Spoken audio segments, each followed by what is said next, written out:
Hi, my name is Tara, and on behalf of fontbundles.net, I'll be showing you today how to create a t-shirt using heat transfer vinyl and a bunch of different fonts. Today, the fonts I'll be using are from the Wedding bundle, from the calligraphy bundle, and from the auction style bundle from fontbundles.net. The first thing you need to do is decide what you would like to type on your t-shirt. I'll be typing a sentiment that says, my Nana loves me to the moon and back. I would like to make that in several different fonts to give it character. I will be cutting it in one colour, but you have the option that if you have different fonts, you can cut it in different colours, every word or every letter even. But today we'll be cutting it in just one colour of heat transfer vinyl. So the first thing I need to do is to type my sentiment. Each different sentence or word that you would like to use in a different font, ensure that you do type them separately. I've typed my words and I'm going to rearrange them now roughly how I would like them on the t-shirt.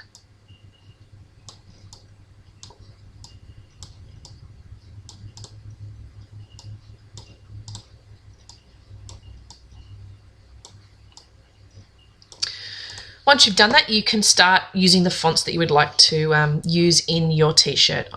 Firstly, I'm going to use the Michael font on the word my. I'm going to hold down Shift and use them onto the as well. Type in text style the font you would want, which is Michael, and click on it. The next font I want to use is Lovely Melissa, so I'm going to highlight the words I want to use that for, and I'm going to type in that as well in the text style. And then select it. Words love me, I'm going to use the font Captain Jack and highlight it. And lastly, the word moon, I'm going to use the font Script Calm. Now you have your fonts. I'm just going to highlight that and make it bigger to everyone to see. Now you have the fonts that you would like. You can add now the flourishes and the glyphs that are available with each font. So first off, I'm going to use the Michael font. I'm going to click on Character Map. And I'm going to type in Michael. There's my font. I'm going to go to Group By and select Unicode Subrange. And then in the pop-up box, scroll down and click Private Use Characters. This brings up all of the letters, the glyphs that I need. I'm going to change the letter Y, so I need to find one that I like. Scroll through, see what you like. I'm going to use, I think, that one. Double click, copy it, go back, double click on your word, delete the letter you don't want and press Ctrl V and insert the one you do. Next thing I'm going to do is in the word Nana, I'm going to change the capital N and I'm going to change the A. So again, I go to Character Maps, I find the font that I'm after, which is Lovely Melissa. And the glyphs will automatically come up because you've already selected Group By Unicode Subrange and you've also selected Private Use Characters. I need to find a capital N first, so I'm going to scroll down till I find one that I like.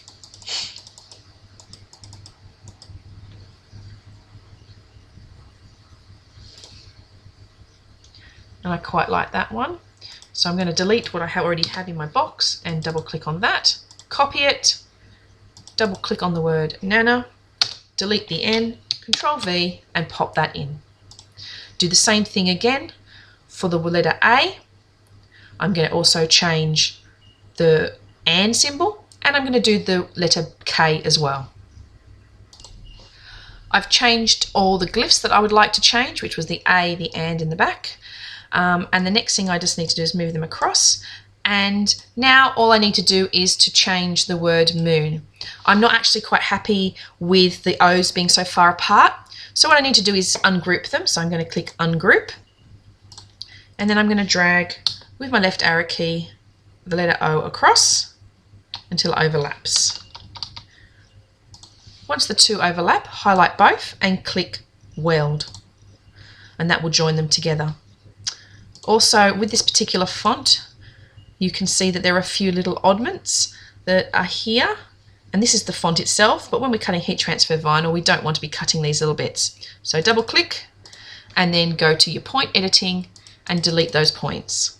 And do that for all of the ones you need to do. There's quite a few here. And it just happens to be this particular font has that rustic look.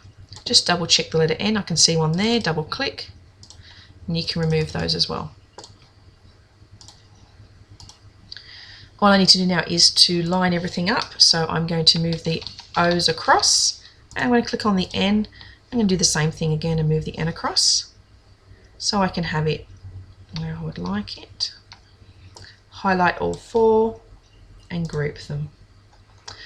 Next, you need to double check to see there's nothing that needs to be welded because they are swirly letters. You can have a look here on the word Nana and you can see that they overlap. So we now need to weld those together. That's a matter of just clicking on the word, ungrouping it, and then clicking on weld, and that will join them together.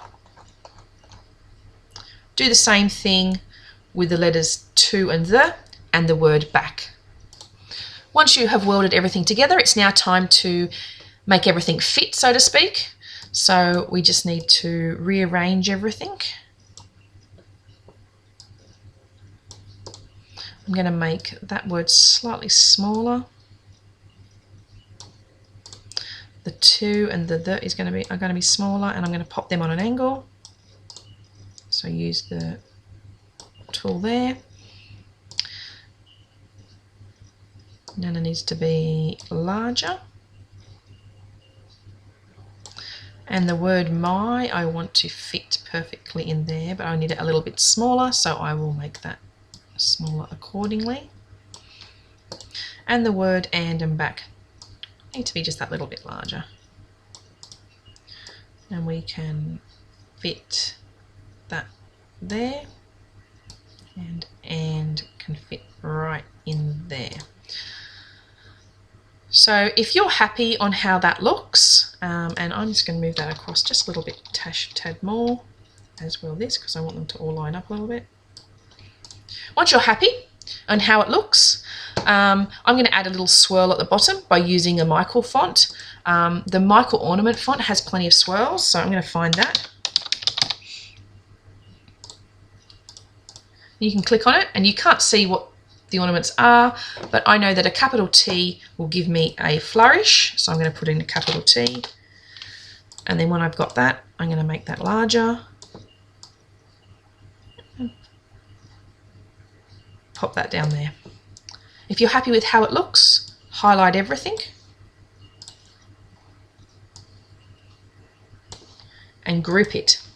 The next thing you'll need to do is to flip your image.